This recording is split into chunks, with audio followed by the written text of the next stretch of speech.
I'm here with PENTA's Felix, who surprisingly came out second from their group.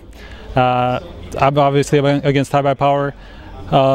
First off, talk about your both of your matches, actually all three of your matches that you played, and just talk about those matches one at a time, how they went, what do you think went wrong and what do you think went right? At first we played versus dignitas. We knew before that it will be a hard game. We lost 69. We had to start T on nuke, and we knew they are very strong in CT, and so we lost, I think, 32 or 12-3 as T. And as CT we got like 5-4 or 4 rounds in a row. It was good, but they played, or we did some mistakes, and yeah, then 69. After we played against Copenhagen Wolves, we knew that we can beat them. We played, or we practiced a lot versus them, and we won them the most matches against them. And yeah, and we played das 2, and it was like we thought that we beat them, and yeah, we did it 16-11 or 16-12, I don't know. And the last game against iBUYPOWER was very hard. We started as T on Inferno, and we managed to get 2 rounds, only 2 rounds, because we did so many mistakes. We knew how they play, and we knew every round what they're gonna do, but we can't manage to win the round. But then on the city side we stand like a wall. They don't know what to do, and yeah, so we got 40 rounds in a row, and now we're in the quarterfinals.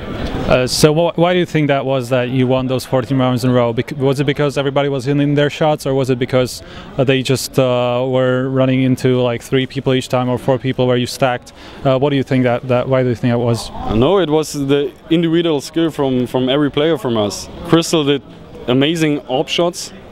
He hit it all the first frags, and everybody hits the shots, and yeah, that was perfect. What about the other games? Because I saw Dennis had like an amazing KD difference in the Copenhagen Wolves match, I think. So what do you think about that? What do you think about his performance? I'm really proud of Dennis, because it's his first LAN, his first offline tournament, and everybody says, Dennis is a cheater or something like that, an onliner, and now he proved that he's very strong in LAN too. Okay, let's go back to your preparation. How well did you guys prepare?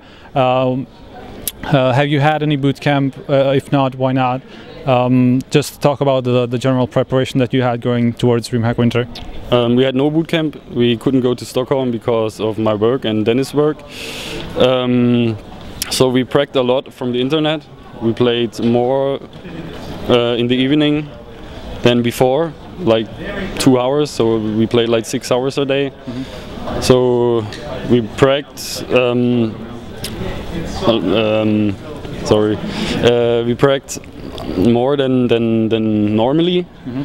And yes, and we try to fix our mistakes, and yes, and then okay. Now going over to the other groups. First off, were you at all surprised by the outcome of Group A, that Hellraisers were first and fnatic second, and Cloud9 didn't go through?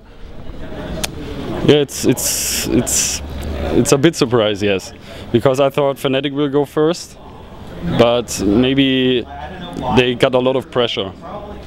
Flasher, Crims, all of my, they got a lot of pressure on there, and I think that they can't.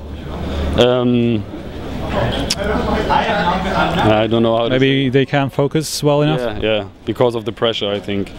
But we knew that the Hellraisers will reach the quarterfinals because they played on the boot camp. They boot camping in Stockholm, and they practiced versus everybody, and they crushed every team, and so they are really strong at the moment. Now there are obviously two more groups left to play. They still haven't started because they're setting up and warming up. But how do you think those groups will go? I think that NIP and LDLC will go through. But maybe, or I hope, that Planet Key Dynamics will surprise the crowd. But it will be a hard group, but I think that LDLC and NiP will do it. In another group there is Navi, Virtus.pro, MyXMG and Flipside. Yeah, I think it's Navi and Virtus.pro who will go through. Now, what do you think about the matchups with the favorites? I mean, LDLC and NiP, and then Virtus.pro, Navi. Who do you think is better? Who do you think will come out on top in the end? Who do you think will come first? That's hard to say. Maybe if you need to have a good day, then you can beat everybody. So you can't say NiP will go first or LDLC will go first, because everybody can beat everybody. So I don't know, I can't say it. Now that you're through to the playoffs, you obviously have a tough task ahead of you, because you're going to face the first place team from one of the other groups. First off, which team would you rather like to face? Which team would you rather avoid? I would like to face NiP, because we practiced a lot versus them and we saw that we can beat them.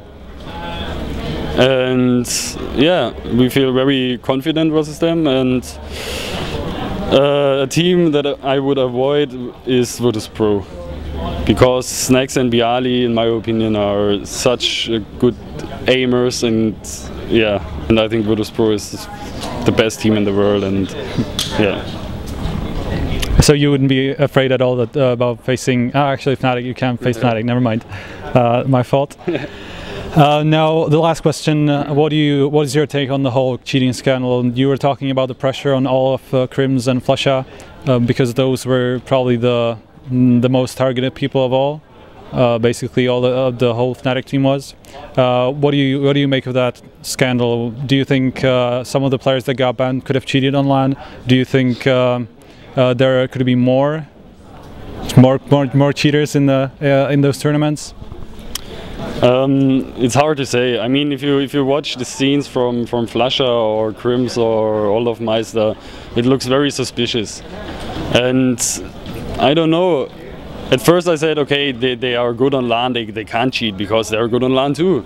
But now with the new cheats, you can easily cheat on LAN, so you don't know if somebody's cheat or not. And I think that there will be more cheaters, and I hope that Valve will do a big ban wave or something like that, who will sort out the whole cheaters, yeah. Yeah, actually I just remembered about another thing that now concerns you a lot more than before, because of the sticker money. Now that you're basically top 8 confirmed, that means you're probably going to get invited to the next event. Considering that you basically get, being in the Legends capsule, you basically get at least 50k, considering what was at ESL1 Cologne. So how do you think the system could be improved in the sticker area? So in my opinion, we don't care about the stickers. I think it's a nice idea, but the money that you can get from the stickers, it's too much. It's more than if you win the DreamHack. So I think they should put more money into the prize pool, and that you don't, because CS it's all about the competition, not about the money, in my opinion. And it would be better to put all the money into the prize pool instead of the stickers. I mean, it's cool that you can get a bit money from that, but that's too much in my opinion. So that's all from me. Thank you for the interview. Do you have any last words? Shout out to the sponsors, anyone? Yeah, thank you to our fans and to our sponsors and to PENTA Sports to make this all for us possible. Thank you. Thank you.